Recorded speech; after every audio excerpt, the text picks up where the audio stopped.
What is up, everyone? Hopefully all of you are having a very blessed day. And so, let's talk about one of the best anime from Spring of Anime 2022. And for some reason, if you have still been on the fence or you have yet to watch Summertime Rendering, then I'm going to tell you right now, stop what you're doing and go watch it. It's easily one of the best anime that has aired this year, and it is high quality, very consistent, and if you're a huge fan of ReZero and also a fan of Higurashi, you're going to instantly fall in love with Summertime Rendering.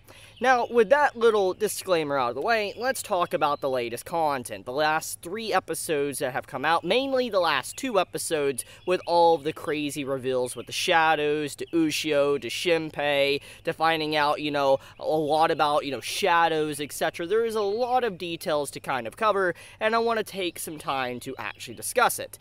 So, Summertime Rendering, as you know, I'm an anime only. I have not read the manga. I don't know what to expect. I, however, know that the manga is officially complete. I think there's like 135 chapters or so of the manga out. It is a complete series, and apparently this anime will eventually cover all of the content within the manga. For instance, all 130 plus chapters in its 24 to 25 episodes. So overall, that is incredible news to see that the series will be a completed story. We're not going to have to wait for, let's say, a season 2. We're not going to have to wait for like maybe a season 3. The entirety of the story will be concluded in the first season. So, for instance, if years later someone was to discover, Summertime Rendering to watch, you would be able to start it and finish it and be satisfied most likely with an overall conclusion. Now, obviously, we don't know how Summertime Rendering is going to end. We don't know if it's going to properly follow the manga and be good. However, from what I have heard from manga readers over the past few weeks to a few months since the anime started to air,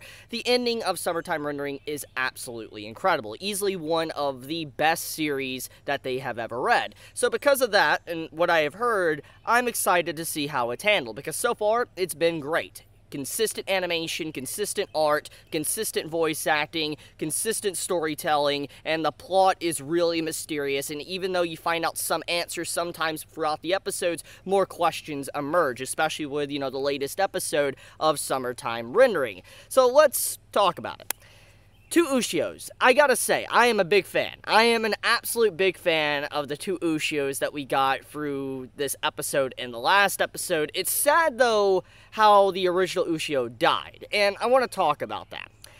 The jump scare. The absolute absurdity of this jump scare here spooked me. It legitimately spooked me, because when I watched the episode for the first time, it was in the middle of the night, lights were off, it was dark outside, and I sat down and watched it, not really expecting much. I was just sitting there sipping some coffee, and then this image pops up, and I'm just like, that is scary. That is legitimately frightening beyond belief. And so when I saw that, I was just like, goodness gracious, I have not had an anime jump scare me in a very long time, but it did. It legitimately, it jump scared me. But obviously, there's more to it than that. I think what this series has done a really good job with, especially, is the actual antagonist, or the villains of the story, because they're very mysterious, and Shiori obviously is one of the main central antagonists, at least of the recent episodes. I mean, obviously, we have the Mother Shadow, and we have the 4-armed figure Shadow that we saw a few episodes back, and we have other shadows that will eventually appear, but Shiori as a shadow has been very mysterious, because we saw examples of this in the previous episodes,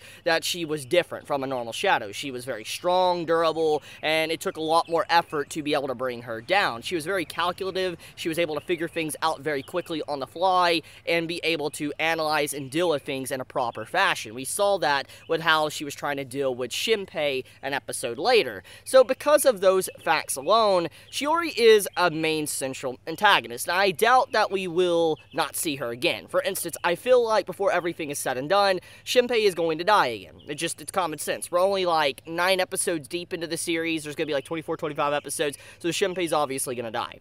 And so because of that, we're probably going to get to see Shiori again, and I am curious. I'm curious, though, to find out more about her character, because when you get to see the actual backstory of Shiori, like the original Shiori, it makes you feel really heartbroken that we were cut from a character that we never truly got to meet. Because from the brief interactions of, Shiori with Ushio before she, died and became a shadow, She seemed like a very sweet girl, innocent, running a shop, helping her parents out, and she was just kind and innocent. And then, obviously, the lights got shut out on her, she was done, and we know what happened in the latest episode. So when you look at everything, it's just, like, heartbreaking to just see how despicable her shadow is, and how it's nothing like the original Shiori. It's completely different. It is a monster beyond monsters. It has no empathy, it seems, whatsoever for anything around it, even its own kind. For instance, like the Shadow Ushio, it's actually just insane.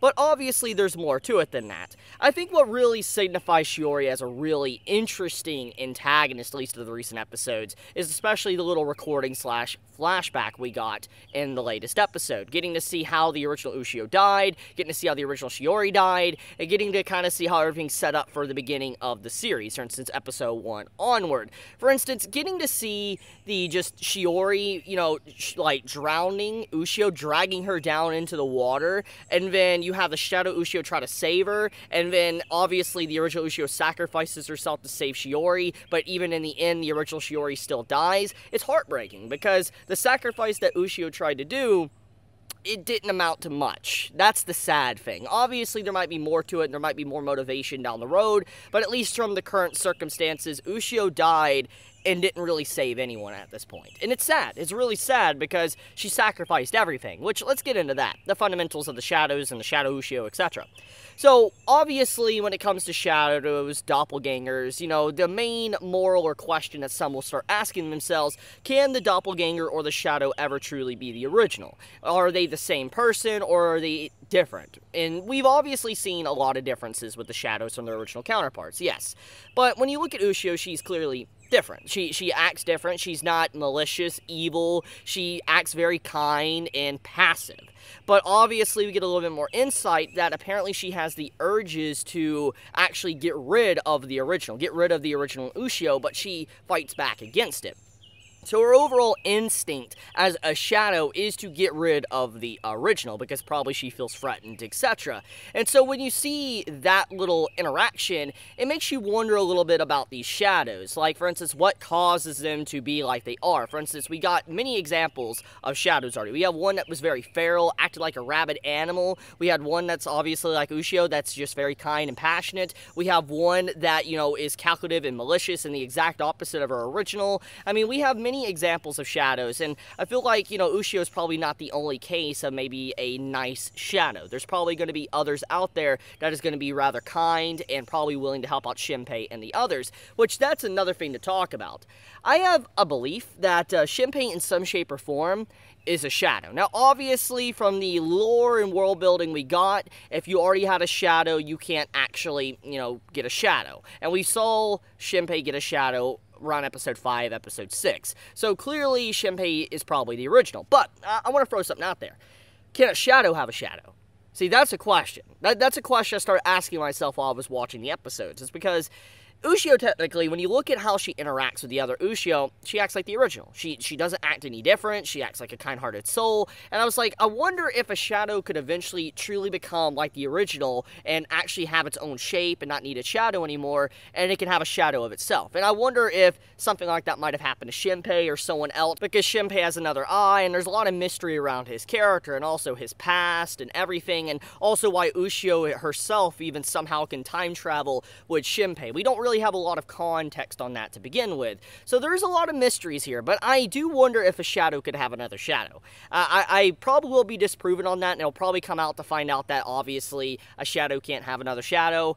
But who knows? This series can go any direction it wants because the writer's free to do whatever they want. Now, let's talk about the other things that need to be discussed, and that is the fact that obviously Shinpei got touched by the mother shadow. Haine, or however you pronounce her name, he was touched by the shadow and a mark was left on his arm. And my only assumption of this is that regardless if Shinpei dies, for instance, like if he gets killed or whatever in the next episode right at the beginning, I feel like the mark on his arm is going to stick. It's going to stay because technically the mother figure, from at least what's been implied with the lore and everything, that Shinpei's eye comes from that mother shadow. And so if that is indeed the case, that means that Shinpei probably will be followed through different loops by that shadow and hunted continuously to get that eye back. The question though is can Shinpei give the eye to someone else? And maybe that is the reason why Ushio, has memory loss and why she might have sent a message to Shinpei, etc. There's a lot of things that could happen there, but that's my 2 cents on the matter. But let's talk about it a little bit more.